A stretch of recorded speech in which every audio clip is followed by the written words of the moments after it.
Dear students, this is Praveen Kumar Agrawal from Management Department welcomes you in my today's lecture of Principles of Economics. In today's lecture we will discuss upon the topic Nature and Scope of Economics. यानी कि आज के topic में हम economics के nature और scope को detail में डिस्कस करेंगे. Economics is very interesting subject because it analyzes how human beings make choices in an effort to maximize utility. It also analyzes how a society seeks to allocate their limited resources in order to achieve growth. यानी कि जब हम economics को study करते हैं तो ये एक बहुत ही इंटरेस्टिंग सब्जेक्ट रहता है. क्यों है ये एक इंटरेस्टिंग सब्जेक्ट? क्योंकि इसमें हम एनालाइज करते हैं कि किस तरीके से ह्यूमन बीइंग्स अपनी यूटिलिटी को मैक्सिमाइज करने के पॉइंट ऑफ व्यू से चॉइसेस को फॉलो करते हैं. क्योंकि अनलिमिटेड नीड्स अवेलेबल होती हैं ह्यूमंस के समक्ष और उन अनलिमिटेड नीड्स को कंप्लीट करने के लिए इनके पास लिमिटेड रिसोर्सेज की अवेलेबिलिटी होती है. तो इन लिमिटेड रिसोर्सेज के बेसिस पर ये किस तरीके से अपनी नीड्स में से चॉइसेस को फॉलो करते हैं और अपनी यूटिलिटी को मैक्सिमाइज करते हैं, इसके रेफरेंस में हम इकोनॉमिक्स के बेसिस पर एनालाइज करते हैं. इसके साथ साथ इकोनॉमिक्स के बेसिस पर हमें ये भी पता चलता है कि सोसाइटी किस तरीके से लिमिटेड रिसोर्सेज को अपने ग्रोथ को अचीव करने के पॉइंट ऑफ व्यू से एलोकेट करती है. क्योंकि रिसोर्सेज की लिमिटेशन है तो उन्हें अपनी नीड्स को कंप्लीट करने के लिए उसको डिफरेंट वेज में या डिफरेंट नीड्स पर एलोकेट करना होता है. तो किस तरीके से ये रिसोर्सेज एलोकेट किए जाते हैं by the society, that is also studied and analyse with the help of economics. तो in this particular topic we will discuss on the nature and scope of economics, and the discussion will be on the basis of whether it is an art or a science or whether it is a positive science or a normative science. अब जब हम nature और scope की बात करते हैं economics की, either या तो इसका जो नेचर होगा वो आर्ट की तरह होगा या फिर इसका नेचर साइंस की तरह होगा.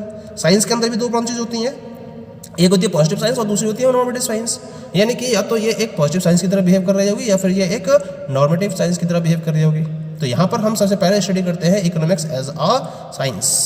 तो अगर मैं ये डिफाइन करना चाहता हूँ कि जो इकोनॉमिक्स का नेचर है वो साइंस की तरह है, यानी कि साइंटिफिक प्रिंसिपल्स का यूज़ करते हुए अपने प्रिंसिपल्स को फॉर्मुलेट करती है और उसके बेसिस पर ह्यूमन बिहेवियर को स्टडी करती है. तो हमें ये प्रूव करना होगा कि the particular pattern which is followed by the economics is like the pattern of science.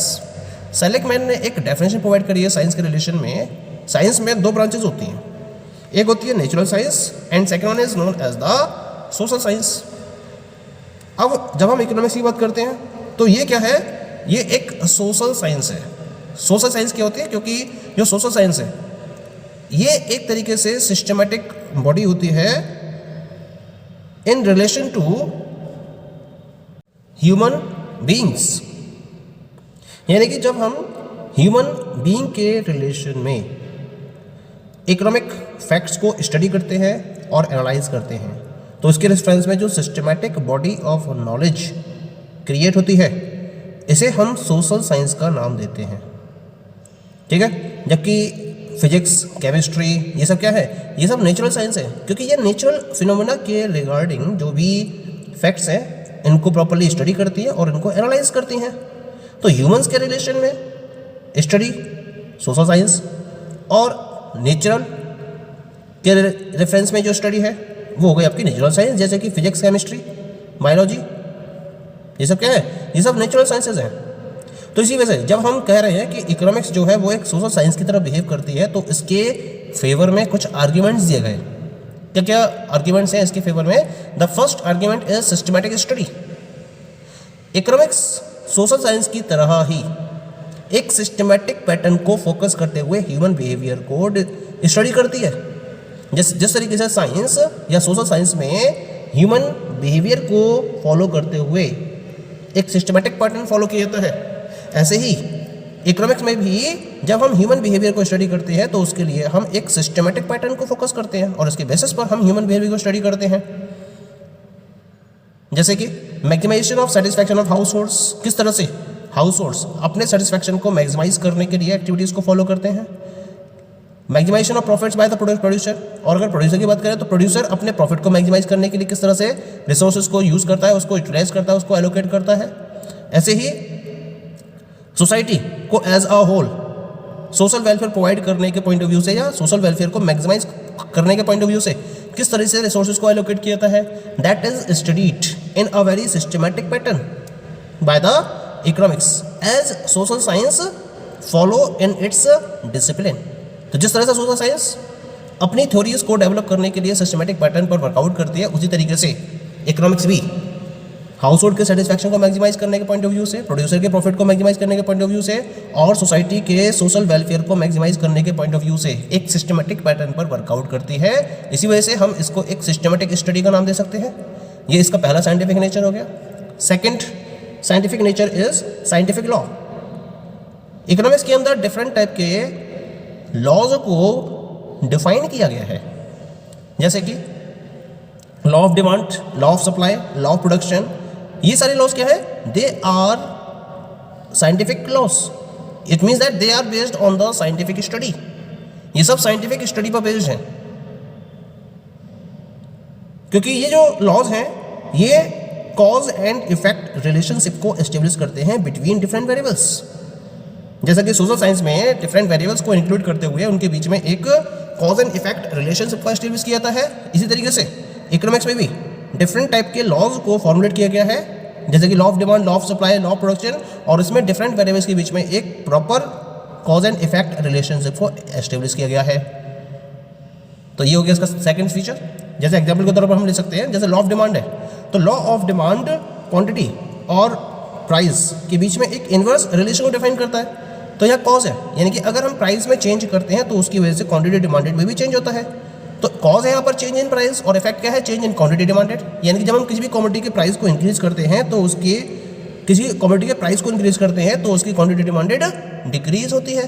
तो एक इनवर्स रिलेशन को डिफाइन किया जाता है with the help of law of demand between price and quantity demanded. तो इस तरीके से जो इकोनॉमिक्स के लॉज हैं दे आर साइंटिफिक लॉ। ये हो गया second nature of science. The third feature of science is validity of the law.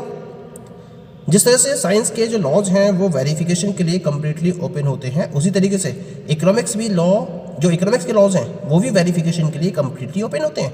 यानी कि आप इकोनॉमिक के लॉ को भी प्रॉपर्ली वेरीफाई कर सकते हो। फॉर एग्जाम्पल, जब हम लॉ ऑफ डिमांड की बात करते हैं तो इस लॉ ऑफ डिमांड को एम्पिरिकल इन्वेस्टिगेशन के बेसिस पर कभी भी वेरीफाइड किया जा सकता है। तो इस तरीके से हम यह देख रहे हैं कि जिस तरह से साइंस के जो प्रिंसिपल्स हैं, ये जो साइंटिफिक प्रिंसिपल्स है, उसी बेस पर इकोनॉमिक प्रिंसिपल्स को डेवलप किया गया है। वही पर्टिकुलर फीचर साइंटिफिक इकोनॉमिक के प्रिंसिपल्स फॉलो कर रहे हैं। तो इसी वजह से हम कह सकते हैं कि जो इकोनॉमिक्स है it is like a science. अब इसमें भी दो एस्पेक्ट होते हैं साइंस के।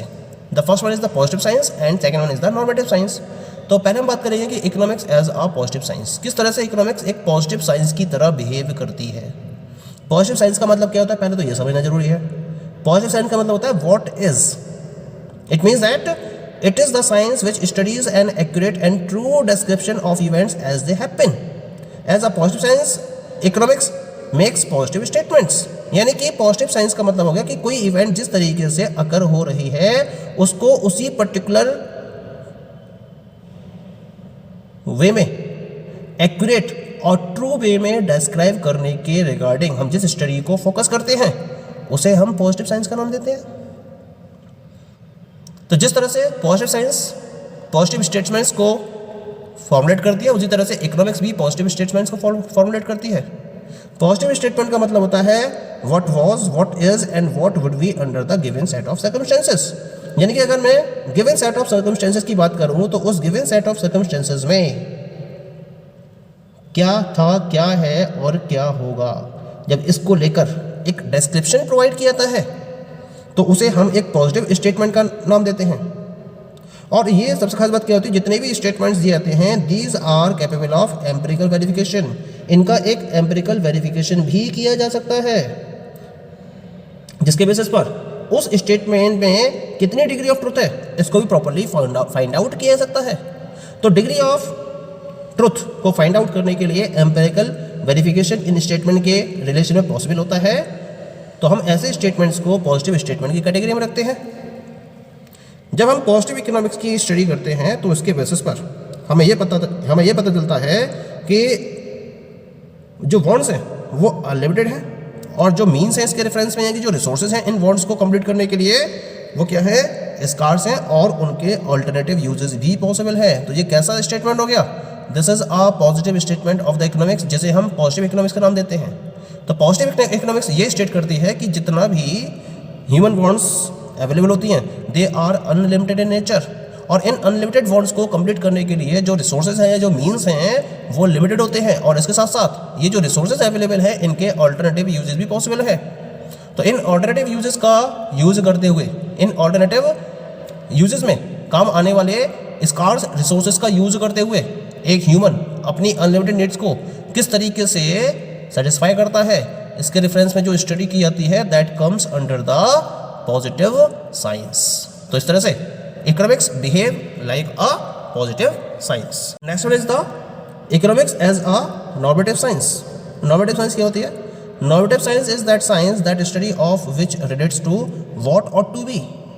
It means that what is the next best possible solution of the given problem. When such type of statement is given by the science, then it comes under the normative science.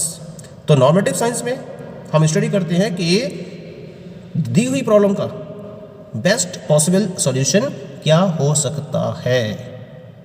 इसका objective क्या होगा? इसका मतलब to determine the norms और AIIMS.